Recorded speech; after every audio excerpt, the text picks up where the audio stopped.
Hi, I'm Diep. I'm Jose. And we're token theater friends, people who see too much theater and talk about it with each other and with you. Hello. We are celebrating National Hispanic Heritage Month with the amazing Daphne Rubin-Vega and Gizel Jimenez from Miss You Like Hell. This month, the cast recording comes out October 5th, so yay! Yay! Miss You Like Hell is a new musical that recently played at the Public Theater, and it's written by Quiara, Alegría, Hudes, and Erin, McKeown. It is about a mother and a daughter who go on a road trip across America. So we went to Joe's Pub, where they're also doing a concert on October 8th to celebrate the release of the cast recording. Daphne, Gizel, thank you so much for joining us. Thank you. I am not lying when I'm telling you that, one of the happiest moments this year for me has been, besides seeing the show, when I found out that the cast recording was happening, because the show needs to be out there and people need to hear it. I'm getting emotional. Yeah. What does that mean for you, knowing that the show will get to live beyond the weeks that people got to see it at the public? Well, everything. I spent 4 years working on this project, and I just woke up very recently. It's been a couple of months now. It's been 5 or 6 months, and it's only taken me 3 months ago. I said, "What happened? How did that happen in such a way?" So it's good to have a chronicle about that. I think it's so important because, number one, we have a cast album with 2 female leads that are not only are they female leads, but they're Latinas, and that does not happen. And I'm so proud of that. And and as this album gets released, I'm excited for the new generation to hear this and to be able to say, wow, I don't have to be Caucasian to sound this way. I don't have to be this to be this way. To open up that idea that they can too. No, your advantage is that you're who you are. Yeah. Who you are singing that song, that's your advantage. Yeah. That's a very visceral experience of what we're doing. Yeah. One of the things I loved about the show when I saw it was, yes, it's a story about a mother and a daughter on a road trip, and there's stuff in there about undocumented immigrants, but there's also a lot of joy, and I think so often with these stories, you're so bogged down in the sadness and the tragedy of it, but what was it like for the two of you just trying to, balance those two emotions? I think for Olivia, she, in this whole road trip that her mom takes her on, she's building family with people who aren't related to her by blood. And these little families that she's making connections with, these friendships that she's creating because of her mother, I think that's also a part of this story. That, family can be what you make it. Hopefully, that will paint more of a picture saying that, it doesn't matter where you come from, it matters who you are and your soul connection. Your tribe connection, which Daphne created that whole notion. The soul tribe. The soul tribe. Because we all look different, She called us that. Mm-hmm. If you were to imagine your tribe, if you were to close your eyes and imagine what your tribe is in the most soulful way, would they necessarily have to look like you? What is it that makes them your tribe? What kind of ingredients in here? So we were a soul tribe. And when she said that, we were all like, at the top of the stairs, Sundays, see Prometheus bound right there. His liver ripped out, talons dig in, torture and skin. Sundays, our visit was through. Sundays, in the afternoon. Sundays. I love how your voices come through in the cast recording. Your voice, I was listening to a bibliography and I felt like it was my mind singing that song. So what's it like to go into the recording booth knowing that this is, the ultimate version of the song, so to speak? until it gets to the next stage, hopefully. I mean, for me, I had to continue to think less is more. Because, like, when I'm on stage, I'm projecting and I'm in the moment and I'm acting, which I did act in the studio. But because there's so many other elements involved when you're in a recording studio, like, they can make you sound like so awesome without you having to really put so much effort in, as opposed to, like, singing live. On a stage. I have to try not to hold on too tight to what I think perfection is, or, demoitis, which is, the demo in my head about how it should be. It should be. And, it becomes what it is. Yeah. And then letting it go is like the big meditation for me. Just, okay, it's done. And it's out of my hands, Yeah.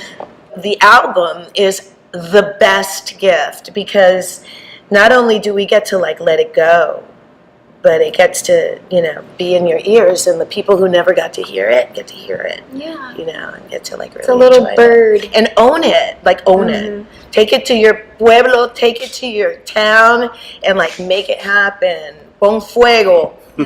Yeah, for real. What did you learn from each other from, like, your different life experiences? I have to say, I've told her this before numerous amounts of times. Daphne Rubin-Vega is the best scene partner I've ever had. And I think probably the best scene partner I ever will have. Because her and I came into this process with our wrists bare and our souls completely opened, and we trusted each other. And we completely, we bared our souls to each other. We were not afraid. We both were fearless in this process, and that allowed magic to happen. She's on the horizon, her face. I am a thunderbolt, I am a hurricane. I am a thunderbolt, I am a hurricane.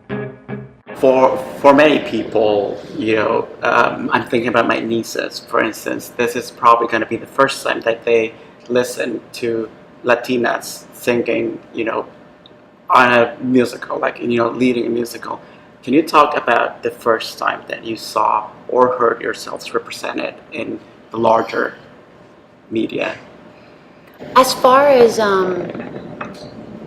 doing a role that isn't generalized, like, oh, can you be more Sofia Vergara? Can you be more Rosie Perez? Like, when it's like, when someone's trying to, like, put you in a hole as a character. The first time that I was able to experience that was by the beautiful permission of Liesl Tommy, when she cast me as Princess Anna in Frozen at the Hyperion Theater.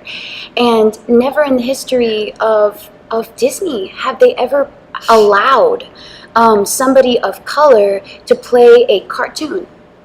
That's the real thing, because it's like they're not real people. So they're playing a cartoon, and in that process, the producers came to me and was like, "Let us know if you get hate mail." Like, they were very scared about this being released, and they were just, like, worried about me, and it made me nervous. 'Cause I was like, "Oh my God! Like, people are gonna send me hate mail? Like, I don't want to experience that. Like, I'm just doing a show. Like, it shouldn't be that." Which is to say, even if you're good, like, as good can be good, or better than good, then really be careful. Well, yeah, but then when I opened the park, like, I got so much love from every ethnicity, and people were so like, "Oh my God, all my life," like, these freaking kids were like, "All my life I wanted to be a princess, and I got made fun of in school, and people told me I couldn't be a princess," and it's like, and it's something it's such a, like, in the spectrum of the grand scheme of things, it's such a little thing, but when kids feel something, it means a lot, and so it matters to them, and for them to see themselves on that stage means so much to me. Don't ever believe that shit. Yeah, like you can do that, and you know, again, doing Cape Monster in Avenue Q.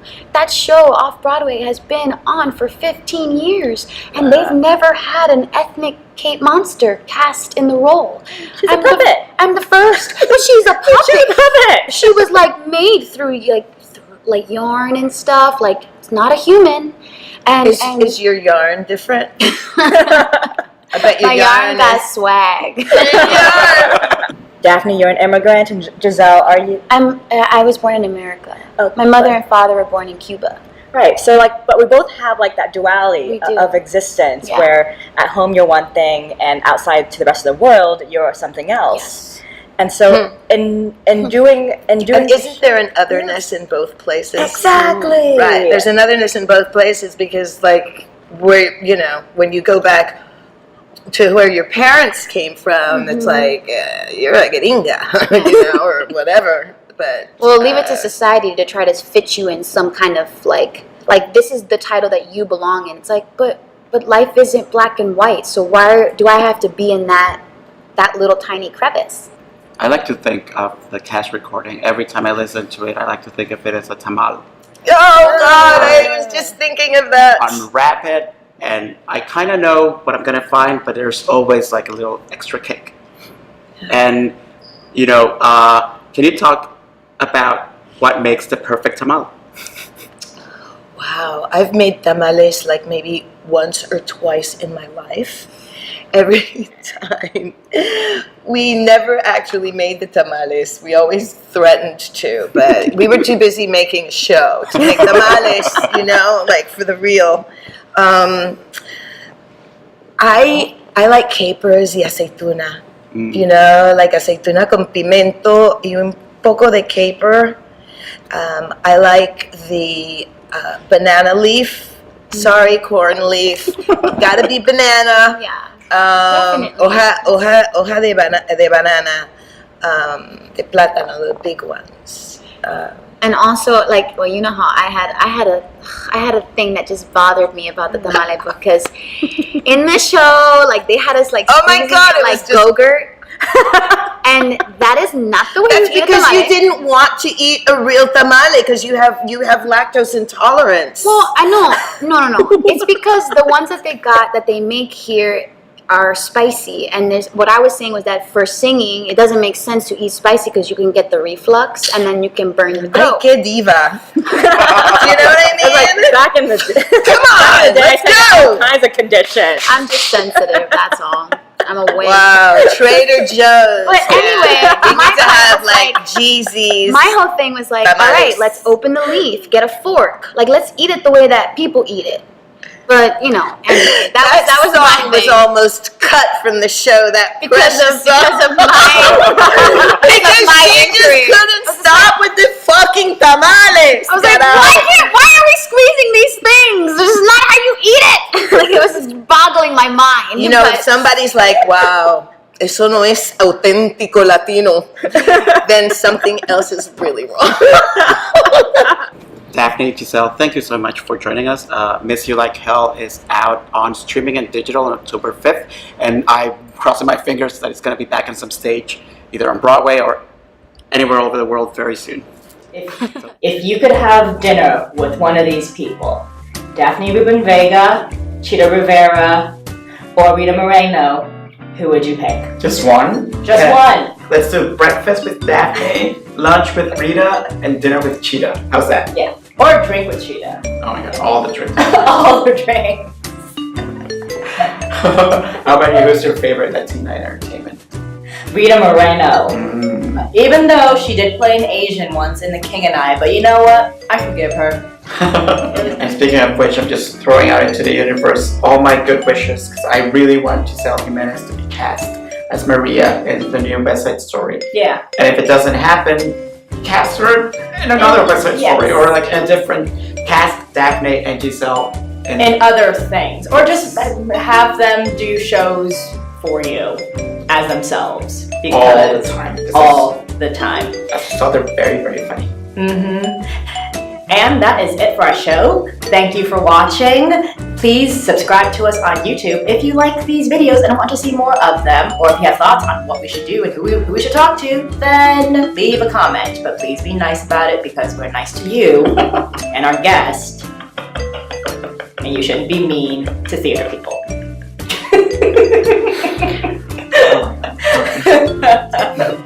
And if you want more Token Theater friends, we also have a podcast. Subscribe to that on iTunes. This week, we're going to be reviewing Bernhardt's Hamlet by Teresa Rebeck, where Janet McTeer plays Sarah Bernhardt. Do we like it? Do we not like it? Find out soon. And if you want even more Token Theater friends, we're literally everywhere. Over here, over there, in this plant, everywhere. On October 6th, we're leading a talkback about Heidi Schreck's What the Constitution Means to Me at New York Theater Workshop. So very soon we're going to have some discount codes so you can get tickets and come see the show and then come talk to us. Yeah. And we have some exciting news. Next January, we're going to be leading our very own panel at BroadwayCon. Yeah, you can watch your Token Theater friends live! And there may be some special guests. Hopefully, they'll say yes to our very nice invitation. So that's it for our show. And remember, take a friend to the theater because it's more fun when you take a friend. Bye!